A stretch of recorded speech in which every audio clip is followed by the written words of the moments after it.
नमस्कार, आप सभी का अपने चैनल भक्ति ही जीवन पर एक बार फिर से बहुत बहुत स्वागत है। कामना करते हैं कि आप और आपके परिजन सभी स्वस्थ होंगे।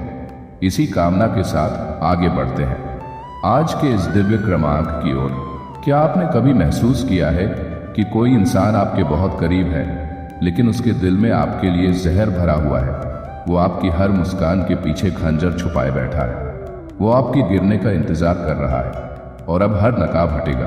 नीम करोली बाबा की सीख हमें बताएगी कौन है वो आदमी जो दिल से चाहता है कि तुम बर्बाद हो जाओ और कैसे तुम उसकी साजिश से बच सकते हो। तो इसलिए अगर आप तक भी आज का ये क्रमांक पहुंचा है तो क्रमांक के साथ में बने रहिएगा ताकि संपूर्ण जानकारी आपको प्राप्त हो सके। तो आइए बढ़ते हैं आज के इस अद्भुत क्रमांक की ओर। लेकिन सबसे पहला प्रश्न यहाँ पर यह बन जाता है कि आखिर कौन है वो जो हमारी बर्बादी के विषय में सोच रहा है, जो हमारे साथ रहते हुए, हमारे साथ उठते बैठते हुए हमेशा ये सोचता है कि मेरा जीवन हमेशा खराब हो जाए। हमारे जीवन में अक्सर ऐसे लोग होते हैं जो सामने तो मिठास से बात करते हैं लेकिन भीतर से ईर्ष्या और द्वेष से भरे होते हैं। नीम करौली बाबा ने कहा था, जो व्यक्ति तुम्हारी असफलता में प्रसन्न होता है वो शत्रु है, चाहे वो मुस्कुरा कर तुम्हें गले क्यों न लगाए। ऐसे व्यक्ति हर कदम पर आपकी कमजोरी ढूंढते हैं कि आपका आत्मविश्वास डगमगाए, आप टूटे। प्रश्न यहाँ पर आता है कि उन्हें भला पहचाने कैसे कि कौन है वह व्यक्ति। सबसे पहले वह आपकी सफलता से असहज हो जाते हैं। दूसरा, पीठ पीछे आपके बारे में गलत बातें फैलाते हैं। तीसरा, हर कठिन समय में हमेशा वह गायब होते हैं। और चौथा, आपको नीचा दिखाने के मौके हमेशा तलाशते रहते हैं। नीम करौली बाबा ने कहा था, मौन रहो लेकिन सजग भी रहो। आपका मौन आपके शत्रुओं को असहज करेगा। ऐसे लोग अक्सर आपके सबसे नजदीक ही होते हैं, जैसे कि आपके रिश्तेदार हो सकते हैं, आपके दोस्त हो सकते हैं, आपके सहकर्मी भी हो सकते हैं। लेकिन आत्मा की आवाज सब जानती है। जब भी आपका मन कहे कि कुछ गलत है तो स्वयं को पूरी तरह से सुरक्षित महसूस करो और स्वयं पर विश्वास रखो। अब यहाँ पर तीसरा प्रश्न आता है कि नीम करौली बाबा की दृष्टि में ऐसे लोगों से कैसे बचा जाए। नीम करौली बाबा कहते थे, बुरा करने वाला स्वयं ही बर्बाद होता है, आप प्रेम से आगे बढ़िए। बाबा का मार्गदर्शन कहता है, दूसरों की बुराई से विचलित मत हो जाओ, अपने कर्म पर ध्यान दो, केवल आपका कर्म ही प्रधान होना चाहिए। प्रभु श्री राम जी के नाम का जाप करो और जो आपको गिराना चाहता है उसके लिए भी भले की कामना करो।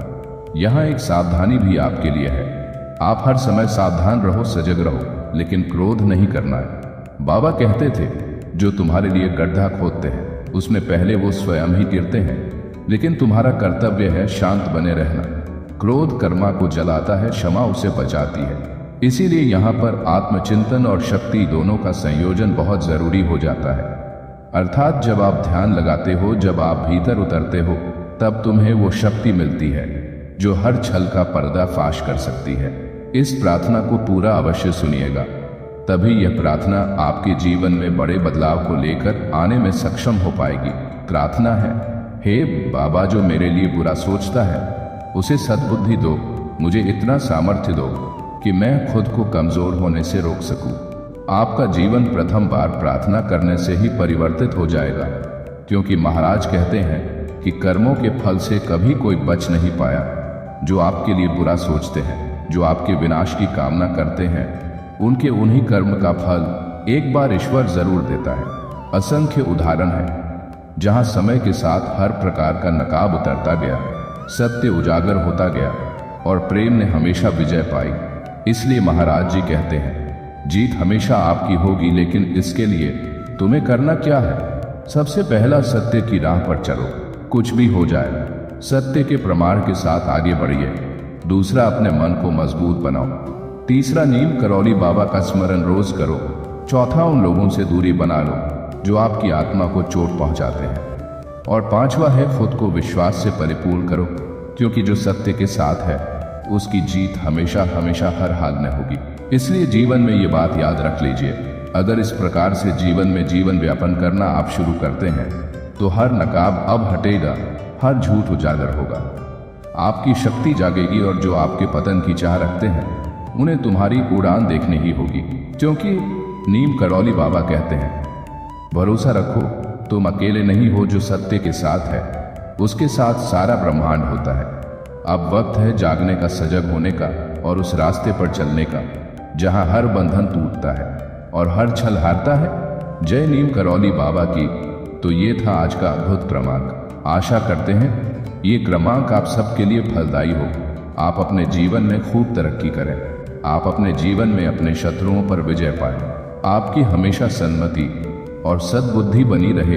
इसी कामना के साथ समय आता है विदा लेने का, और विदा लेने से पूर्व समय है रोजाना की प्रार्थना का। यही प्रार्थना करना चाहूंगा कि श्री महाराज जी सभी को सन्मति और सद्बुद्धि की प्राप्ति कराएं और इस संपूर्ण सृष्टि का, इस संपूर्ण लोक का कल्याण हो। इसी कामना के साथ विदा लेते हैं। मिलते हैं अगले क्रमांक में। तब तक के लिए जय श्री राम, जय गुरुदेव, जय हनुमान, जय बाबा नीम करौली।